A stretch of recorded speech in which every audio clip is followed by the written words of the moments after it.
Twin flame separation কি কয়েকটা মাসের জন্য, নাকি কয়েকটা বছরের জন্য, নাকি সারা জীবনের জন্য?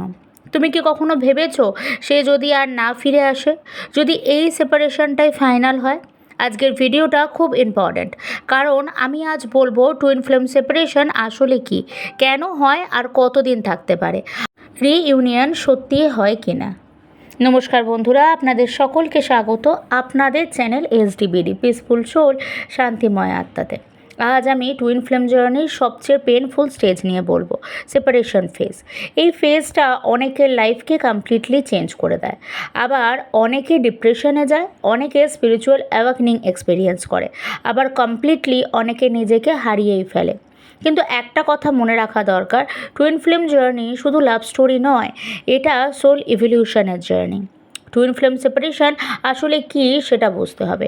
টুইন ফ্লেম সেপারেশন মানে শুধু ফিজিক্যাল দূরত্ব নয়, তোমরা কথা না বলেও এনার্জি কানেকশন থাকে। অনেক সময় ব্লক করেও কানেকশন ফিল হয়, অনেক সময় ইয়ার্সের পরেও ড্রামা, সিঙ্কোনেসি সাইন শুরু হতে পারে। কারণ টুইন ফ্লেম কানেকশন 3D রিলেশনশিপের থেকে অনেক বেশি ডিপার। এইটা সোল কানেকশন, এটা সোল লেভেল জার্নি, এটা ওয়ান সোল জার্নি। আর সেই কারণেই সেপারেশন ফেজটা এতটা ইন্টেন্স হয়, কারণ এখানে শুধু একজন মানুষকে মিস করা হয় না, নিজের সোলের একটা অংশকে মিস করা হয়। সেপারেশন কেন হয়? অনেকে ভাবে সে যদি আমার টুইন ফ্লেম হয় তাহলে সেপারেশন কেন হয়।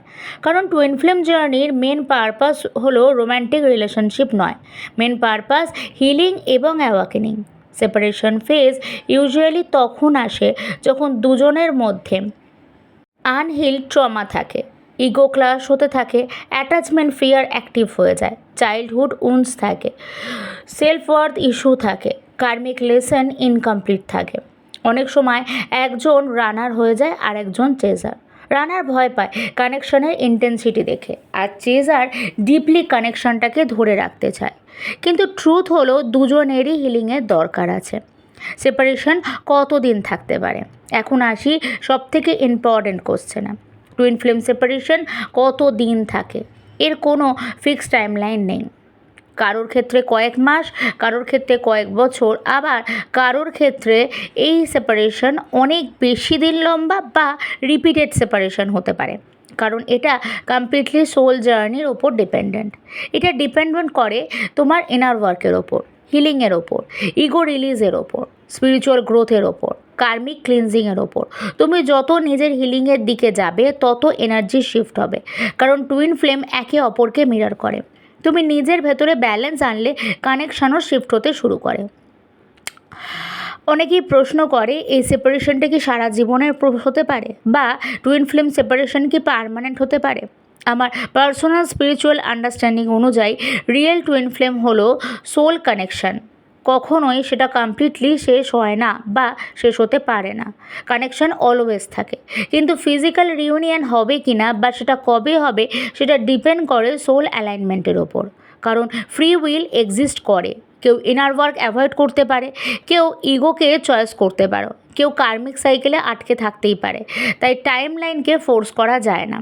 কিন্তু একটা জিনিস আমি বিলিভ করি, যদি দুজনেই জেনুইনলি অ্যাওয়াকেন করে, নিজেদের হিল করে, নিজেদের রানার রিউনিয়ন, তাহলে অবশ্যই পসিবল। কিন্তু তার জন্য এই প্রত্যেকটা প্রসেস, অর্থাৎ ইনার ওয়ার্ককে অ্যাভয়েড করা যাবে না, ইগোকে ছাড়তেই হবে এবং কার্মিক সিচুয়েশন থেকে বেরোতেই হবে। রিউনিয়ন মানেই কি হ্যাপি এন্ডিং নাকি না? অনেকে ভাবে রিউনিয়ন মানে সব কিছু পারফেক্ট হয়ে যাবে। অনেক সময় রিউনিয়নের পরে আসলে আবার সেপারেশন হয়ে যায়, কারণ হিলিং লেয়ারসে হয়।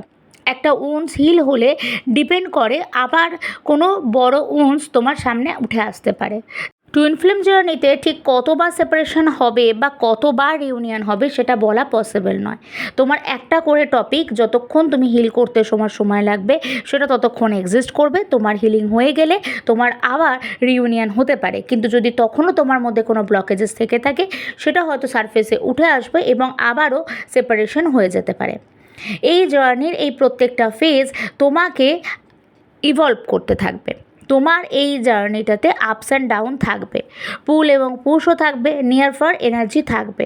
টুইন ফ্লেম জার্নি একটা রোলার কোস্টার জার্নির মতন। এখানে একই লাইনে সমস্ত কিছু সবসময় চলবে না। তোমাকে প্রত্যেকটা ফেজকে বুঝতে হবে এবং নিজেকে এলিভেটেড করতে থাকতে হবে। সেপারেশন ফেজে কি করা উচিত? সবথেকে ইম্পর্ট্যান্ট পার্ট এটাই, সেপারেশন ফেজে তুমি কি করবে? অবসেশন বন্ধ করো। দিন রাত ট্যারোট চেকিং এনার্জি, ওয়েটিং, এই এনার্জিগুলোকে তোমাদের জার্নিটাকে ড্রেন করে এবং তোমার এনার্জিটাকে নষ্ট করে। নিজের হিলিং শুরু করো, নিজের ট্রমা, নিজের উন্ডসগুলোকে, নিজের ইনসিকিউরিটিগুলোকে হিল করো, নিজের সেলফ লাভ বিল্ড করো। নিজেকে হারিয়ে কানেকশানকে পাওয়া যায় না। এবং স্পিরিচুয়াল গ্রোথে ফোকাস করো। মেডিটেশন, জার্নালিং, গ্রাউন্ডিং তোমাকে হেল্প করতে পারে। এবং সবথেকে বড় জিনিস যেটা, সেগুলো হচ্ছে এই প্রত্যেকটা জিনিসের সঙ্গে ডিভাইন টাইমিংকে ট্রাস্ট করো। সব কিছু ফোর্স করলে এনার্জি ব্লক হয়ে যায়, তাই ফোর্স করো না, ডিভাইন টাইমিংকে ট্রাস্ট করো। কিন্তু এই সমস্ত কিছু তখনই পসিবল যখন তুমি তোমার প্রপার ইনার ওয়ার্কটা করবে। তোমার ইনার ওয়ার্ক তোমাকে তোমার টুইন ফ্লেম জার্নির ইউনিয়ন অবধি নিয়ে যাবে এবং তোমার সমস্ত ব্লকেজেসের লেয়ারগুলোকে রিমুভ করতে সাহায্য করবে। তাই ইনার ওয়ার্ক অবশ্যই করতে হবে। Biggest truth of twin flame journey, সবথেকে বড় সত্যিটা কি জানো? অনেক সময় টুইন ফ্লেম জার্নি তোমাকে সেই মানুষটার কাছে ফিরিয়ে দেওয়ার জন্য তৈরিই হয় না, তোমাকে ফিরিয়ে আনে তোমার নিজের কাছে। এই জার্নিটা তোমাকে শেখায় নিজের ভ্যালু, নিজের শ্যাডোগুলো, নিজের পাওয়ার এবং নিজের হিলিং। আর যখন তুমি জেনুইনলি নিজের মধ্যে হোল হয়ে যাও, তখন কানেকশন এনার্জি ন্যাচারালি বদলাতে শুরু করে। তাই তুমি যদি এখন সেপারেশন ফেজে থেকে থাকো, নিজেকে ব্রোকেন ভেবো না। এই ফেজটা পেইনফুল হতে পারে, কিন্তু অনেক সময় এটাই ডিপার অ্যাওয়াকনিং শুরু করে। টুইন ফ্লেম জার্নি কন্ট্রোল করা যায় না, এটা ফিল করতে হয়, হিল করতে হয়, গ্রো করতে হয়। আর রিমেম্বার দিস, যদি কানেকশানটা সত্যিই ডিভাইন হয়, যদি তোমার সে সত্যিই ডিভাইন পার্টনার হয়ে থাকে, তাহলে যা তোমার জন্য মেন্ট সেটা তোমার লাইফে সঠিক সময় আবার ফিরে আসবেই। তোমরা যদি টুইন ফ্লেম জার্নিতে থেকে থাকো, তাহলে অবশ্যই ইনার ওয়ার্ক করো। তোমরা আমার সাথে তোমাদের ইনার ওয়ার্ক জার্নিটা স্টার্ট করতে পারো। আমি ডিটেলসে টুইন ফ্লেম জার্নির ইনার ওয়ার্ক করাই। আমার যোগাযোগের নাম্বার ডেসক্রিপশন বক্স এবং পিন কমেন্টে থাকে, সেখান থেকে আমার সঙ্গে যোগাযোগ করে তোমরা তোমাদের ইনার ওয়ার্ক স্টার্ট করতে পারো এবং অবশ্যই স্টার্ট করো। এই ভিডিওটা যদি তোমার সঙ্গে রেজোনেট করে, তাহলে কমেন্টে লিখো I trust divine timing.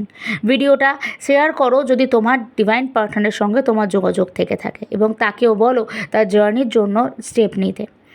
Twin flame journey সোলের জার্নি, ওয়ান সোল জার্নি। তাই এই জার্নিতে পেন হয়তো থাকবে, কিন্তু এই জার্নি তোমাকে তোমার সঙ্গে পরিচয় করিয়ে দেবে, তোমাকে তোমায় চিনিয়ে দেবে এবং তোমাকে তোমার প্রগতির দিকে নিয়ে যাবে।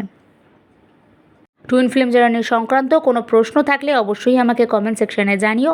তোমরা দেহ এবং মন থেকে সুস্থ থেকো, নিজেকে ভালোবেসো, সকলকে ভালোবেসো। নমস্কার।